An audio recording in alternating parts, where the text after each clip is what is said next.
Everybody knows that Reddit is a dark and scary place, but it's also quite silly. Today we're looking at the top of r/bad magic the gathering combos. Our first combo is called Crab Rave by user Vazkey. The way this works is we're going to have Horseshoe Crab out on the battlefield. A 2 and a blue crab, 1/3, that says for 1 blue mana, untap Horseshoe Crab. We combo this, of course, with Cryptolith Rite. 1 and a green enchantment, giving creatures we control tap, add 1 mana of any color. Now, Horseshoe Crab taps for blue. We untap it for 1 blue. Tap for blue, untap, boom, tap, untap, boom, boom, boom. All right, Crab Rave. Bad combo, but how do we fix it? Obviously, we throw in a Mesmeric Orb, a 2 mana artifact. Whenever a permanent becomes untapped, that permanent's controller mills a card. We now mill our entire library and lose, or we mill our entire library until we find something good to reanimate from the graveyard. Very fun. Or we throw in a Nyx Bloom Ancient, where if we tap our permanent for mana, it produces 3 times as much. Boom, bada bing, we now have infinite mana. Same thing with Kinnan Bonder Prodigy. We now get infinite mana as well, and a win con on his own ability. Very fun. Let's move on to the next combo. Our next bad combo is called Big Brain Green Plays, and it's by user Police Alarm. The way this combo works is we're going to have Ornithopter, a 0 mana artifact creature, 0/2 out on the battlefield. We're then going to cast Primal Might, where X equals 10. This gives Ornithopter +10/+10 and allows us to squeak out Ghalta Primal Hunger for only 2 green mana. Wow, isn't that fun? Isn't that cool? Well, let me tell you, the mind of a green player is something else, man. They only care about that one thing only, that's trees, and of course, being the king of flexing their mana on you at all times. You just spent 13 mana for a 12 mana creature because, you spent that 1 extra on the Primal Might when you could have just cast Ghalta. Whatever, bad combo. Moving on. Our next bad combo is called Russian Roulette, and it's by user SqueeBleeze88. The way it works is we're going to have Goblin Test Pilot, 1 blue-red Goblin Wizard that taps and deals 2 damage to target creature or player chosen at random. We're then going to put him under an Oblivion Ring, which exiles him until O-Ring leaves the battlefield, which it will very soon with Worldfire, exiling it, all permanents. Each player's life total becomes 1. Now, Goblin Test Pilot is basically a loaded gun pointed at us and our opponents. We tap it, roll a D3 or a D4, I guess, and one of us dies. Oh, it's fun. It's epic. I have no notes on this combo. It's perfect. It's a perfect combo.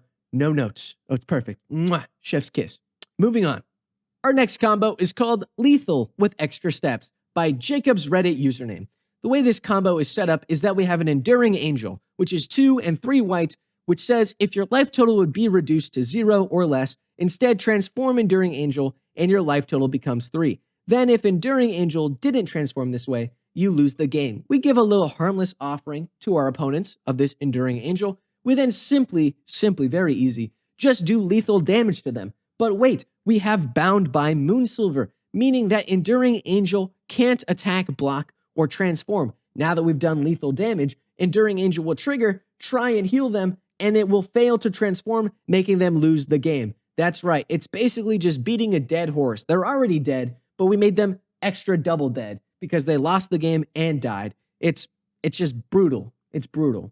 Anyway, moving on. Now, if you're a big fan of having no fun allowed at your table, you are going to love this combo by Jade Elitist. First, you got to have an Omen Machine out on the battlefield, a 6 mana artifact that says players can't draw cards, and at the beginning of each player's draw step, they exile the top card of their library. If it's a land card, put it onto the battlefield. Otherwise, you cast it without paying its mana cost, is what I would say if we didn't counter that triggered ability using Stifle. And by that, I mean we imprint Stifle on an Isochron Scepter. And by that, I mean every turn we Stifle because we have Unwinding Clock, which untaps our Isochron Scepter, meaning every other player gets their Omen Machine trigger stifled, and we get to play whatever we want, baby.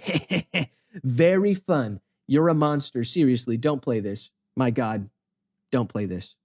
Moving on. This final combo raises the question, who really needs land?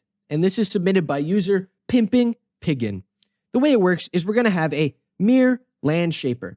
3-mana artifact creature that says tap, target land becomes an artifact in addition to its other types until end of turn. A seemingly harmless ability with nothing to exploit except Splinter, 2 and 2 green, sorcery, remove target artifact from the game. Search its controller's graveyard, hand, and library for all cards with the same name as that artifact and remove them from the game. That player then shuffles their library. Wow, you know what has a lot of the same names?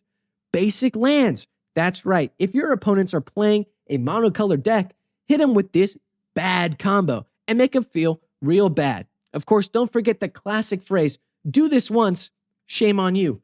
Do this twice, I'm going to punch you in your goddamn face, Brett. This is the 3rd time in a row you've done this to me. I'm going to kill you. I'm going to strangle you and rip your throat out through your hands.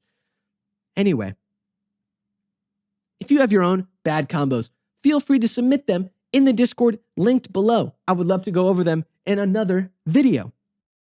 That brings us to the end of the video. If you liked it, leave a like. If you subscribe, subscribe. If you have some extra money lying around, donate to the children in Palestine using the link in the description down below. I hope to see you in the next one. Peace out.